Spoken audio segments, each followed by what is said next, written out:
my fellow local executives from the province of Lanao del Sur, to respectfully bring to your attention matters concerning the recently released BARMM Local Government Support Funds, LGSF, to barangay and municipal local government units in Lanao del Sur.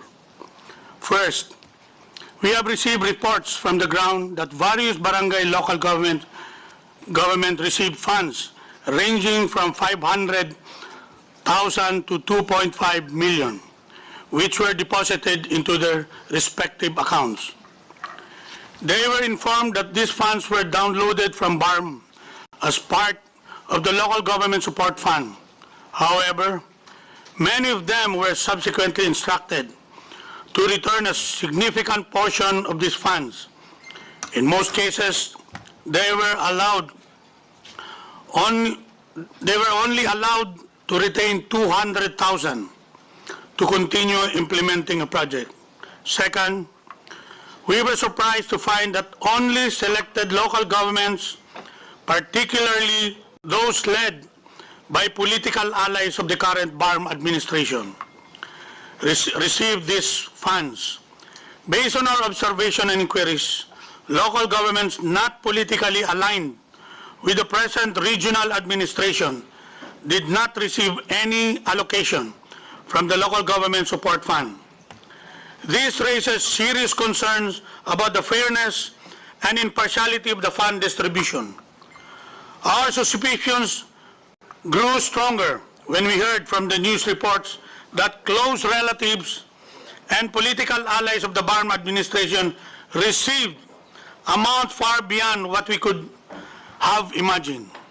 Third, information gathered from the Facebook and other media platforms has been particularly revealing. Numerous posts and articles suggest that local support funds may have been misused or misallocated. A key concern is whether the barangay local government units that receive these funds have the actual capacity to manage and implement the projects assigned to them, if any at all. The ill effect of the returning a portion of the funds suggests that local government units must cover the shortfall or seek alternative funding sources to successfully implement the project. Clearly, these irregularities go against the principles of good governance, fairness, justice, and accountability, which necessitate the oversight of this honorable committee. While these allegations are deeply troubling, we recognize the importance of verifying all claims. Our investigation is ongoing, but our preliminary findings already indicate clear violence of guidelines for fund allocation and disbursement. To address these concerns, we humbly recommend a thorough investigation in this matter. We appeal to BARMM and this honorable committee to take decisive action to ensure that public funds are allocated and utilized fairly, transparently, and for the true benefit of the Bangsamoro people. Thank you for this opportunity and for your attention to this critical issue. Maraming salamat po. Thank you, Gov. Badong, thank you po for that brief statement. Now, let me acknowledge, or let me recognize the next to deliver his message is Mayor Dimanatang Pansar, Mayor of Butig, Lanao del Sur, and President of the League of Municipalities, Lanao del Sur. Please proceed. Bismillahirrahmanirrahim. Assalamualaikum warahmatullahi wabarakatuh. First of all,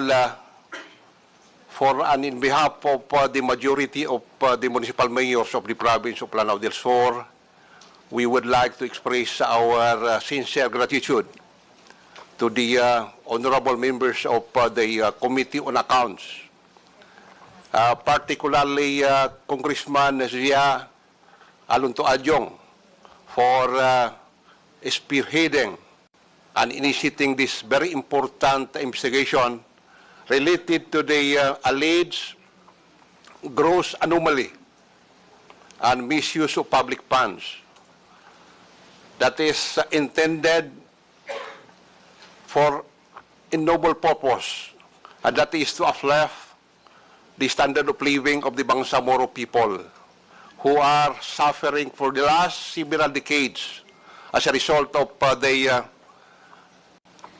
Bangsamoro rebellion, Bangsamoro struggle, not to mention those hundreds of thousands of Bangsamoro who were the victims and died as a result of the Bangsamoro rebellion.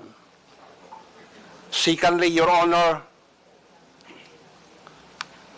we would like to state for the record that we fully support and attest to the truthfulness of what our beloved Governor Mamintal Bumbit Alonso Adjong have just stated. Insofar as my municipality is concerned. In fact, my 8 barangay chairman of my municipality were also a recipients of the alleged anomalous projects. 7 of them were downloaded with an amount of 1.5 million each, and one of them is also downloaded with an amount of 2.5 million. Although some of them related to me that they did not request that such projects, and others also related to me that some of them were made to sign a document purportedly a letter request addressed to the office of the Chief Minister. So, for that reason, we are again expressing our gratitude to the honorable members of the committee, and we fully support this investigation, Your Honor. That may be all for this representation. Thank you so much. Thank you, Mayor Dimnatang Pansar. Thank you po.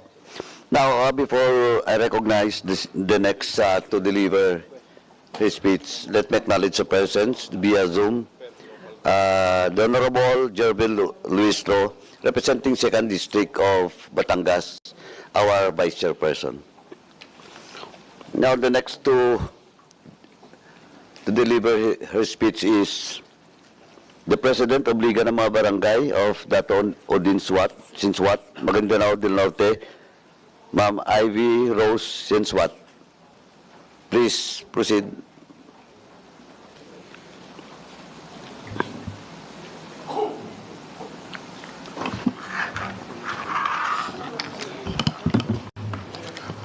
Mr. Chair, for the purpose of record, before we recognize the next our next guest, because I believe the Chair mentioned earlier in his opening statement that the inquiry is primarily prompted by the privileged speech of this representation.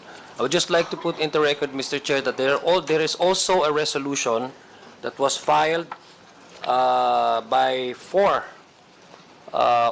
members. 3 of them, 5 members. 3 of them are present right now. Mr. Chair, this is House Resolution number 2199. Yes, it was, I believe, referred to the Committee on Rules on January 25, 2025. The reason that Mr. Chair, the reason that I'm trying to explain this and to put this into record is that there are guests here who are not part or are not LGUs of Lanao del Sur. And the privileged speech of this representation covers only the areas within Lanao del Sur. And so that for the public, they might ask why there are certain guests here who are not in LGU in Lanao del Sur.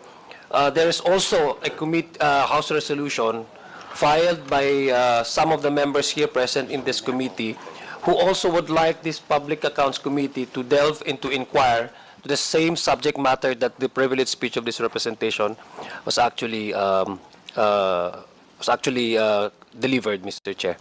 For the information of this committee, Mr. Chair. Thank you for that manifestation, Kong Zia. But anyway, the deliberation today's hearing will only focus on the privilege speech that you have delivered last June, unless some of the issues in your privilege speech and in that resolution, because until now we have not yet officially received communication from the Committee on Rules that such House resolution was referred to in this committee. Now, but anyway, the possible issues, no, intertwining issues with regards to that resolution and the privilege speech. Of course, we can tackle it in this hearing today. Please. Just for the record, Mr. Chair, this is not just about LGSF Lanao del Sur disbursement. This is about LGSF of the Bangsamoro Autonomous Region in Muslim Mindanao and Lanao del Sur issues, Mr. Chair. That's correct, that's correct. But of course, sabi ko na nga, the House resolution that was filed by the members of this House was not yet officially referred to this committee, and we cannot act on it. We cannot consolidate both the privilege speech and the House resolution. But any issues regarding that House resolution that is covered by this investigation should be discussed. No one, and we are not prohibited to discuss it. Mr. Chair, as a final note, Mr. Chair, I think the case of the LGSF, the allegation of misuse of the LGSF funds in the BARMM is not exclusive within Lanao del Sur alone. This is being, the allegation actually, Mr. Speaker, is regional wide, that it's widespread in all of the province member of the BARMM, Mr. Chair. Not only in Lanao del Sur, but in other areas as well, Mr. Chair. Thank you. Thank you for that manifestation. Anyway, please proceed na, ma'am. Okay. Assalamualaikum warahmatullahi ta'ala wa barakatuhu. Ladies and gentlemen of this Honorable Committee on Public Accounts of the 19th Congress, House of Representatives, good afternoon. We are from the municipality of Dato Udin Sinsuat, Maguindanao del Norte. And here with me is our mayor, Mayor Dato Lester Sinsuat of Dato Udin Sinsuat Municipality. And I am by Ivy Rose Sinsuat, the punong barangay of Barangay Tamuntaka and president of the Liga ng mga Barangay in Dato Udin Sinsuat, Maguindanao del Norte. We are here to express our urgent support to House Resolution number 2199, a resolution directing the Committee on Public Accounts and other appropriate committees of the House of Representatives to conduct an inquiry in aid of legislation into the alleged misuse of public funds, block grant, and irregularities in the Bangsamoro government. Katulad po ng maraming barangay sa Lanao del Sur, kami sa Dato Udin Sinsuat ay lubos na nabigla nung nalaman namin na merong 12 barangay na nakatanggap din ng nasabing Local Government Support Fund mula sa Ministry of Finance, Budget and Management ng BARMM. There are 12 exceptional BLGUs in the municipality of Dato Udin Sinsuat that have been provided with the LGSF amounting to 5 million to 25 million, with only one BLGU receiving the amount of 25 million pesos while the rest receive 5 million pesos. That is a total amount of 80 million pesos in LGSF fund provided to this barangay. For your information, the barangays in Dato Udin Sinsuat that received the LGSF are as follows. Barangay Bugawas, the number 1, which received the 25 million pesos.